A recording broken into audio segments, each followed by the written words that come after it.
அரக்கோணம் அடுத்த இச்சிபுத்தூர் பகுதியில் MRF tyre தொழிற்சாலையானது செயல்பட்டு வருகிறது. இந்த தொழிற்சாலையில் சுமார் 10 ஆண்டுகளுக்கு மேலாகவும் அதற்கு மேலாக பணியாற்றக்கூடிய ஒப்பந்த தொழிலாளர்களை நிரந்தர தொழிலாளராகவும், மேலும் பணியில் ஈடுபடக்கூடிய ஊழியர்களுக்கு ஊதிய உயர்வு வழங்கக் கோரி கடந்த மாதம் 28ஆம் தேதி ஊழியர்களானது பணி புறக்கணித்து போராட்டத்தில் ஈடுபட்டனர். மேலும் இதன் காரணமாக ஆலை நிர்வாகத்திற்கு உரிய பேச்சுவார்த்தை நடத்துவதாக தகவல் தெரிவிக்கப்பட்டிருந்தது. இருந்தாலும் ஆலை நிர்வாக தரப்பில் எந்த விதமான தகவல் தெரிவிக்காத நிலையில் ஊழியர்கள் மீது பணி புறக்கணித்து போராட்டத்தில் ஈடுபட்ட ஊழியர்கள் மீது பழிவாங்கும் நடவடிக்கையில் ஆலை நிர்வாகம் ஈடுபட்டதை தொடர்ந்து இன்று காலை பணிக்கு செல்ல இருந்த சுமார் 300க்கும் மேற்பட்ட தொழிலாளர்கள் ஆலை நிர்வாகம் முன்பு போராட்டத்தில் ஈடுபட திட்டமிட்டிருந்தனர்.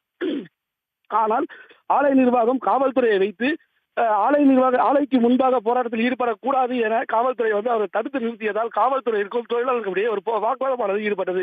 இதைத் தொடர்ந்து ஆலை நிர்வாகத்திலிருந்து சுமார் 200 மீட்டர் தொலைவில் உள்ள ஒரு மைதானத்தில் ஊழியர்கள் அமர்ந்து கவன ஈர்ப்பு போராட்டத்தில் ஈடுபட்டிருந்தனர். மேலும் காலை 6 மணி முதல் இருந்து இந்த போராட்டம் தொடர்ந்து நடைபெற்றிருக்கிறது. தொடர்ந்து வெயில் காரணமாக பந்தல் கூட அமைக்கக்கூடாது என தொடர்ந்து காவல்துறையினர் வலியுறுத்தியிருந்தனர். மேலும் வெயிலின் தாக்கம் அதிகரித்ததை தொடர்ந்து தற்போது தொழிலாளர்கள் காவல்துறை தடையை மீறி பந்தல் அமைத்து தற்போது அந்த பணியில் போராட்டத்தில் ஈடுபட்டு வருகின்றனர்.